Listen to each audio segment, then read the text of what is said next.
March 17th, 2024. I had been Ascendant for the last 3 episodes, dipping in and out from Ascendant to Diamond 3. I finally decided to give this game my all and actually try rank pushing. I applied the 7 things I'm about to tell you, and in 2 weeks, I went from Ascendant 1 hard stuck to Immortal 2, my first ever peak. Here's everything I did and how you can replicate that success in your rank journey. Let's start with extreme accountability. This is the foundation. This is what you need to build off of. If you don't have a good mindset, everything else in this video will be useless. In Valorant, it is incredibly easy to blame a bottom fragging teammate or a bad smoke, for example. To rank up, you need to get rid of this habit immediately. Here's something I call the TENS rule. If TENS was in your lobby, he would win that game regardless of the teammates. If you didn't win, you weren't good enough to carry. Now, I don't expect you to carry every single game, but I want you to understand.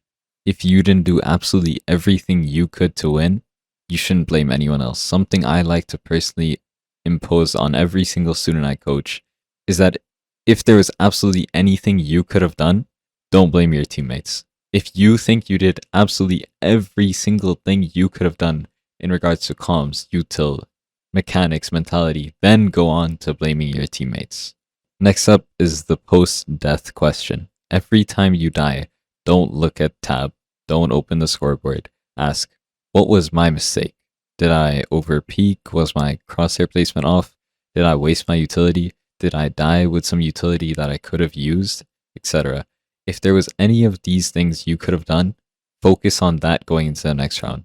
Again, don't ever look for external factors to blame if there was something you could have done. And last aspect to accountability is stop tilting. Blaming others just causes you to tilt, just lowers your performance, stops you from calming, stops you from being useful to your team. Focus only on what you can control. Next step is play to improve, not to rank up. A lot of my students have this ranked anxiety. They can perform exceptionally well in a deathmatch, but they hop in a ranked game and they start overthinking every little aspect. Ignore the RR. Your rank is a lagging indicator of your skill. If you get better, your rank will eventually follow. Only thinking about how much RR you're going to lose or that this game is your demotion game or your rank up game will only lead to you playing scared, and that's just suboptimal for performance. Additionally, just accept the loss. Even the best pros lose 40% of their games at least.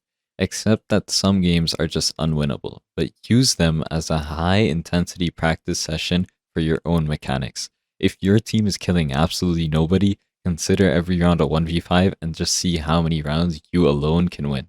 Again, I'm going to keep re-emphasizing, reframing your mindset to take every game as a stepping stone to improve, rather than an examination where you need to play the best, makes such a big difference in how well or how quickly you can improve. In the long term, this mindset will help you so much in having consistent performance as well as consistent improvement.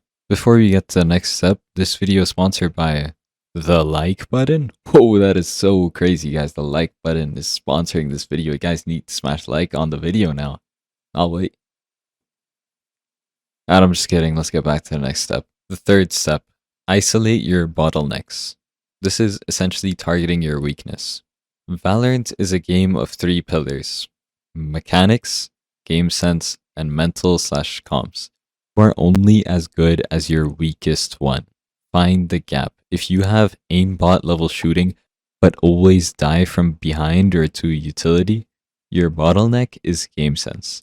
If you know exactly where the enemies are but can't hit the shot, your bottleneck is mechanics. And make sure you focus on specific targeted training. Don't just play more matches. If your aim is weak, spend time in the range, spend time in aim labs or Kovacs, and practice your mechanics in a deathmatch. If your utility is weak, watch pro players play your agent, see how they use their util. Or if you keep missing your util, then go into a custom map and just spam util, get comfortable with it, learn some lineups. In general, just focusing your practice to target your weaknesses alone will cause you to improve so quickly, because now you're not just improving everything at the same slow rate, you're improving your weakest thing and making sure you're a well-rounded player. Fourth up, study the pros. I know I say this a lot, but just learn from better players. Valorant is a tactical shooter. Reinventing the wheel is a waste of time. Watch high elo VODs, don't just watch the highlight reels, which only show good mechanics. Watch full VODs of pro players who play your specific agent, and analyze the why. Notice where they're standing, look at their positioning, pay attention to when they pull out their knife, and exactly how they coordinate utility with their team. Look at their comms, copy their setups until they become second nature. These pros have spent thousands of hours with high-level coaches to perfect their gameplay and perfect their agent. You actively avoiding learning from them is just intentionally setting back yourself and wasting your own time. The fifth step, active learning versus autopilot. This is where the grind comes into play. Most players are hard stuck because they play 10 games a day on autopilot, making the same mistakes every time and just not looking at them. Once you start actually paying attention to your mistakes and making a conscious effort to start changing your gameplay to ensure you don't make those mistakes again, you will improve so quickly.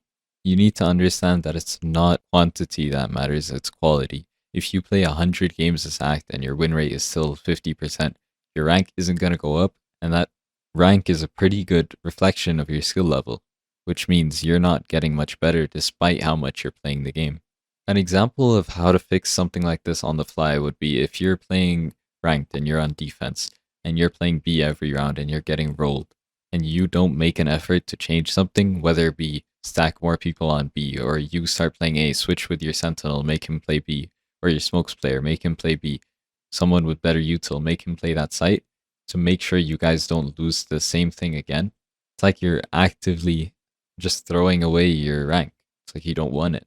When you start actually paying attention to the reasons your team is losing rounds, maybe you're dying to flank every round, you have to tell someone to start lurking, tell your sentinel to start putting a trip on flank. If you're not doing that, I just see it as throwing your rank away.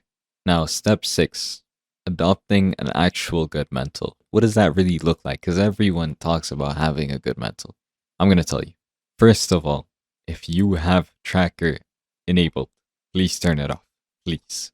Every time you see a peak immortal in your game or a peak radiant, you start tweaking out and just saying, oh, this game's unlosable. You see a jet with a 1.6 KD, you start talking about, oh my god, this guy's smurfing. This is an active example of placebo. You play against someone, but you see some stat that makes you think that they have to be insane. And then the second you get one tapped, you start thinking about, oh my god, this guy's cheating. Oh, this guy's smurfing. Or you see a guy with a 0.8 KD on your team and you start talking about, okay, this guy's win trading, this game's not winnable. The second you start doing that, you just start losing the game.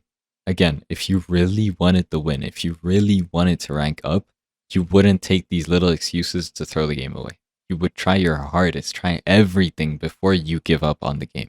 So, fear no rank. If you see an immortal buddy in your diamond lobby, don't play passively. If you respect them too much, you give them the advantage. You need to have confidence. You need to have the first contact confidence. Believe that you will win every 1v1 duel. In Valorant, the player who peaks with hesitation usually loses the micro adjustment battle.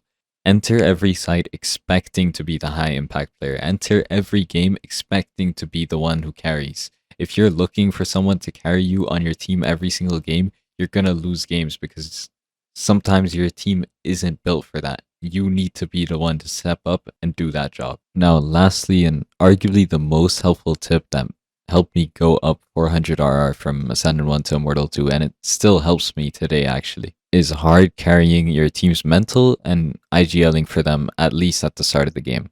Simply calling a plan for the first 4 rounds of attack, for example, or doing something a little different on defense, maybe playing fast rotate or hard retake on one side or something like that. These little things that you do give structure to every team you play in. And when you stop relying on other people to be that difference maker and you step up and be the difference maker yourself, your games become a lot more consistent. You start seeing a much clearer winning trajectory. Personally, for that journey from Ascendant 1 to Immortal 2, every game had 3 things in common. And now I've left this at the end of the video because it's a little more subjective and it might not work for everyone. But if it works, it works. You can try it. First of all, I duoed every single game. I don't think there was a single solo queue game across that span of 2 weeks. Secondly, me and my duo filled almost every game. We just played what the team needed, and we already had really flexible agent pools, so it didn't cause a big dive in our performance or anything like that. Thirdly, we just carried the mental and the comms of the team. When you have two people on your team that are constantly calming and taking the game seriously, you just naturally want to be more involved in the game, take the game a little more seriously. And that actually made a big difference for us. Almost every game, we had at least like 4 people in our team, including us, that were calming. And that's huge for ranked, especially in my region. And when you add to that one of us is almost every round calling a plan, if you were in our team, I guarantee you'd want to take the game seriously. It would feel like a premier game or a 5-stack or a tournament game. And when the game feels like that, people don't realize it, but it's a lot more enjoyable. Once you've actually played in that environment, you'll understand. Now again, this might not work for everyone, might not work in every server, but I can say for sure it definitely worked for me. That's all I have for today. Thank you so much for watching. If you want to get involved in my community, join my Discord server. First 500 people get a special role with special perks. We only have like 200 slots left, I think, so join up now. Big shout out to all the people that boosted my server. Names on screen. Thank you guys so much. And if you guys want to catch more of me, check out my Twitch. And if you want coaching, check out my Metafy. And I'll catch you guys soon. Take care.